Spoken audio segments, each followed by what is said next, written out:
Avui a la terrassa ens acompanyarà Albert Salaric, un dels participants del programa de televisió de Catalunya, Operació Pastorets.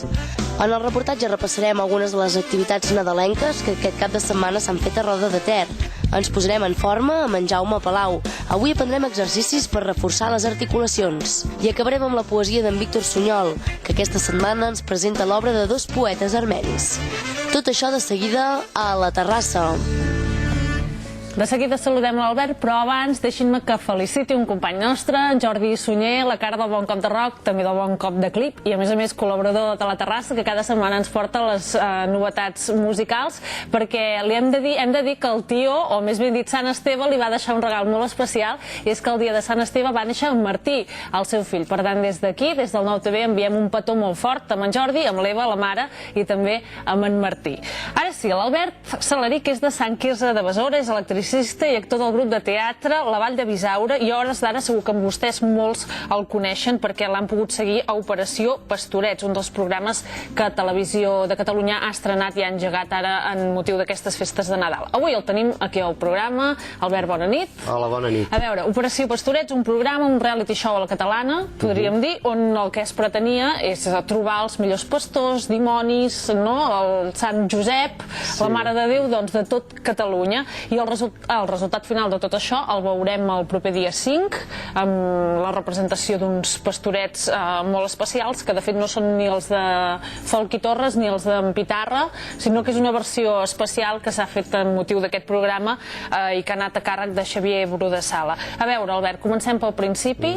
Com és que decideixes presentar-te a Operació Pastorets? Bé, vaig veure la proposta a la tele, em vaig inscriure a través d'internet i vaig deixar-ho estar, no? Llavors, al cap d'un temps em van trucar dient-me el diumenge a les 6 de la tarda has de ser al Teatre Poliorama.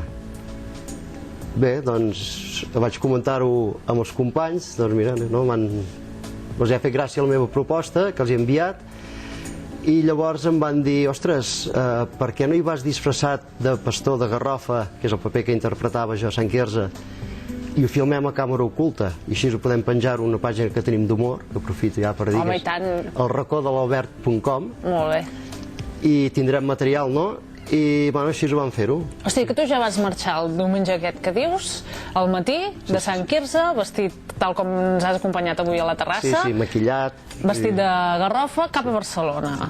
Vam sortir a les 10 del matí de Sant Quirze amb tren, vam voltar per tot Barcelona, vam anar a l'Ajuntament, vam anar a la Generalitat, vam anar a les Rambles, plaça Catalunya, fins a les 6 de la tarda, que va ser hora d'anar a fer el càsting. I la gent què et deia pel carrer? Uf, vam riure molt. Suposo que devien pensar, vaya beneit, tio més beneit. I un cop a Barcelona, al Teatre Poliorama, allà començava el càsting, on va tenir molt èxit de convocatòria, perquè hi van assistir, em sembla, unes 700 persones de tot Catalunya. Sí, 740. 740. Què us va tocar fer allà? Allà havíem de portar unes coses preparades, que era algú de text, algun ball i alguna cançó. O sigui, que no només és aprendre's el text, sinó que a més havíeu de cantar i de ballar, no? Sí, el que volguéssim. Hi havia que ballaven un rap, una sardana, cantar unes sarsueles, igual, què fos. I tu què vas fer? Jo vaig fer una interpretació, cantar, els vaig dir que no cantava, que no sabia cantar, vaig cantar un trosset de cançó, ballar, vaig dir que no sabia ballar. Home, Albert! Els hi vaig mig improvisar un rap, i bé, jo crec que els hi va agradar la proposta aquesta, que fos capaç de voltar per Barcelona vestit de pastor. Tu els hi vas explicar això? Sí. I llavors vaig dir, no sé, si voleu us puc explicar un acudit. Ells vaig fer una mena d'acudit monòleg i els hi va agradar molt, van riure i allà mateix em van dir que estava seleccionat. Molt bé. Tu et presentaves per al paper de pastor? Sí. Perquè la gent podia anar i dir jo vull ser dimoni, no? I presentar-se pel paper de dimoni. Cadascú triava una mica el paper que volia. Correcte. I a partir d'aquí del càsting, no sé si et vas trobar més gent de la comarca, allà al càsting? Sí. Perquè clar, suposo que devíeu anar-vos trobant. A veure, el càsting érem diferents dies i et donaven unes hores concretes, però no haguessis d'estar moltes hores esperant. Jo quan era allà recordo que hi havia unes noies de Torelló, un senyor de Ripoll i potser algú més que no vaig conèixer. I l'ambient què tal? Bé, Sí? bé, sí. Devia ser gent que havia participat o que participava habitualment als pastorets del seu poble? Sí, sí, en la major part dels era casos, un ambient pastoril total. Sí.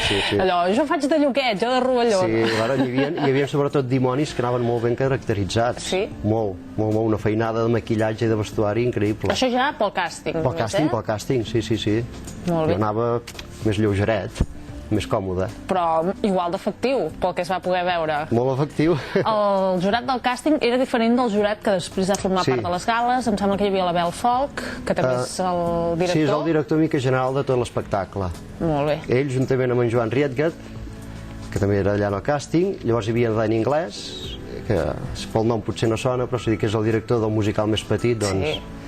Llavors hi havia el Roger de Gràcia, el dia que jo hi era, no hi va ser cada dia el Roger de Gràcia, i d'altra gent que també analitzaven i juraven. I després d'aquests 740 que comentaves, en van sortir escollits 17? No, 60. 60. I aquests són els que hem pogut anar seguint? Sí, de 60 ens van citar a TV3 durant més o menys una setmana i ens van dir que portéssim roba per estar-nos una setmana allà, però que d'aquests 60 només se'n quedarien 17, que els altres haurien de tornar cap a casa. Però que, evidentment, aquests 60 es podien sentir guanyadors, perquè de 740 Home, 60, jo crec que està molt bé. I te'n vas anar a viure una setmana a TV3, així? Sí, a viure a TV3, sí. I allà què veu fer, exactament? Va ser molt dur, Sí? Sí, primera és que hi havia gent molt jove, jo era dels veteranos ja. Ja eres dels veteranos? Sí, ja tinc una edat, no sembla, però tinc una edat. I, o sigui, era llevar-se d'hora al matí, hi havia les noies de producció que ràpid, vinga cap aquí, cap a maquillatge, posar-se micros i començar a ballar. A mig ballar ens tallaven perquè havíem d'anar a cantar, perquè s'havien de fer unes gravacions, tornar a ballar, aprendre's uns textos, assajar aquells textos, i així fins al vespre que començava la gala. I llavors vosaltres teníeu professors durant aquestes classes. Professors, a més, que em sembla que eren bons professors, que ja voldrien molts actors tenir aquests professors, no? Josep Maria Pou, em sembla. La Nina. El Tortell Poltrona. Molt bé. I diversos. A part de la Bel Folk, el Dani Inglès. I què tal aquesta gent? Molt bé. Sí? Sí. A vegades sembla que hagin de ser gent molt abstractes, no, molt bé. I a partir d'aquí, les gales, i a les gales, què tal? Nervis? Per part meva no, però em costa molt posar-me nerviós, però sí, notaves un ambient de nervis, de mirades de reull, que ell balla més bé que jo, però bé, no. Què us feien fer en una gala? Mira, hi havia la presentació, sortíem de la boca de l'infern, ens presentaven, i llavors fèiem exercicis per grups. O sigui, no tots 17 van fer els mateixos exercicis. O sigui, uns, els que anaven, per exemple, per pastors, fèiem exercici de pastors, noies feien exercicis de pastores, altres de dimonis, de Sant Miquel, Sant Gabriels, i cadascú feia el seu muntatge que ens havien assajat. I l'Albert va anar passant gales fins ahir. Ahir em van decapitar, em van enviar de dret a l'infern. Què tal ahir? Com va anar això? Bé, no sé, la interpretació em va anar bé, però esclar, a l'hora de ballar i cantar... Això ja estava anunciat, ja des del primer dia. El primer dia ja em van nominar, sort que l'any dels Gunyolons em va dir, bueno, em va trobar simpàtic o el que fos i em va salvar, però ja no. Ahir de dret a l'infern. De totes maneres, hem de dir que la gent es miri la representació del dia 5, perquè pot ser que hi hagi una sorpresa i ho deixem caure així i no diem res més. Potser sí, potser no. No diem res més.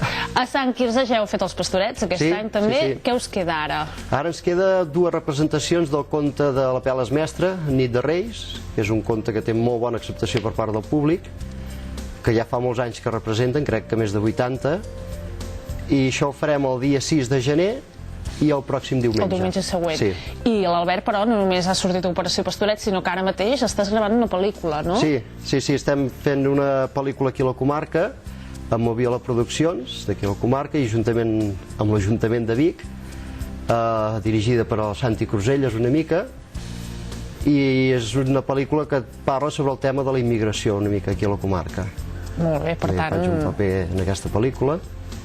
I molt bé, és un projecte que acaba de començar, hem filmat una seqüència i a partir de principis de l'any que ve ens hi tornarem a posar.